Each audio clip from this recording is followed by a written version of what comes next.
ಸಾವಿರಾರು ಕೋಟಿ ರೂಪಾಯಿ ವಹಿವಾಟು ನಡೆಸ್ತಾ ಇದ್ದ ದೇಶ ವಿದೇಶಗಳಲ್ಲಿ ತನ್ನದೇ ಆದ ಛಾಪು ಮೂಡಿಸಿದ್ದ ಕಾನ್ಫಿಡೆಂಟ್ ಗ್ರೂಪ್ನ ಸಂಸ್ಥಾಪಕ ಅಧ್ಯಕ್ಷ ಡಾಕ್ಟರ್ ಸಿಜೆ ರಾಯ್ ಇವತ್ತು ಆತ್ಮಹತ್ಯೆಗೆ ಶರಣಾಗಿದ್ದಾರೆ. ಬೆಂಗಳೂರಿನಲ್ಲಿರುವ ಅವರ ಕಚೇರಿಯಲ್ಲೇ ಈ ದುರಂತ ನಡೆದಿದೆ.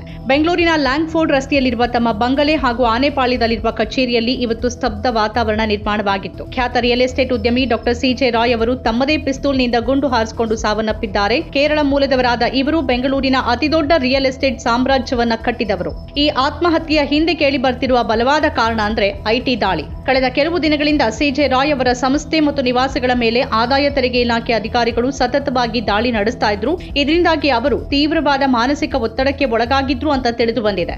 ಇಂದು ಕೂಡ ಐಟಿ ಅಧಿಕಾರಿಗಳು ದಾಳಿ ನಡೆಸಿ ವಿಚಾರಣೆ ನಡೆಸ್ತಾ ಇದ್ದ ಸಂದರ್ಭದಲ್ಲೇ ರಾಯ್ ಅವರು ತಮ್ಮ ಕಚೇರಿಯಲ್ಲಿ ಗುಂಡು ಹಾರಿಸಿಕೊಂಡಿದ್ದಾರೆ. 2005ರಲ್ಲಿ ಆರಂಭವಾದ ಕಾನ್ಫಿಡೆಂಟ್ ಗ್ರೂಪ್ ಕೇವಲ ಕೆಲವೇ ವರ್ಷಗಳಲ್ಲಿ ನೂರಾರು ಮೈಲಿಗಲ್ಲುಗಳನ್ನು ದಾಟಿತ್ತು. 65ಕ್ಕೂ ಹೆಚ್ಚು ಐಷಾರಾಮಿ ಅಪಾರ್ಟ್ಮೆಂಟ್ಗಳು, ವಿಲ್ಲಾಗಳು ಮಾತ್ರವಲ್ಲದೆ ಶಿಕ್ಷಣ, ಆತಿಥ್ಯ ಮತ್ತು ಸಿನಿಮಾ ರಂಗದಲ್ಲೂ ಇವರು ದೊಡ್ಡ ಹೆಸರು ಮಾಡಿದ್ರು. ಸ್ವಿಟ್ಜರ್ಲೆಂಡ್ನಿಂದ ಬಿಸಿನೆಸ್ ಅಡ್ಮಿನಿಸ್ಟ್ರೇಷನ್ ನಲ್ಲಿ ಡಾಕ್ಟರೇಟ್ ಪಡೆದಿದ್ದ ರಾಯ್ ಅವರು ದುಬೈ ಮಾರುಕಟ್ಟೆಗೂ ತಮ್ಮ ಉದ್ಯಮ ವಿಸ್ತರಿಸಿದ್ರು. ಆದರೆ ಸತತ ಐಟಿ ದಾಳಿಗಳು ಈ ಯಶಸ್ವಿ ಉದ್ಯಮಿಯನ್ನ ಹೈರಾಣಾಗಿಸಿದ್ವು ಅಂತ ಹೇಳಲಾಗ್ತಿದೆ. ವಿಷಯ ತಿಳಿತಾ ಇದ್ದಂತೆ ಅಶೋಕ್ ನಗರ ಠಾಣೆ ಪೊಲೀಸರು ಸ್ಥಳಕ್ಕೆ ದೌಡಾಯಿಸಿದ್ದು ಮಹಜರು ನಡೆಸ್ತಾ ಇದ್ದಾರೆ. ಪದೇ ಪದೇ ನಡೀತಾ ಇದ್ದ ಐಟಿ ದಾಳಿಗೆ ಹೆದರಿ ಈ ನಿರ್ಧಾರವನ್ನ ತೆಗೆದುಕೊಂಡ್ರ ಅಥವಾ ಇದರ ಹಿಂದೆ ಬೇರೆ ಏನಾದ್ರೂ ಕಾರಣಗಳಿದೆಯಾ ಅನ್ನೋ ಬಗ್ಗೆ ತನಿಖೆ ನಡೀತಾ ಇದೆ.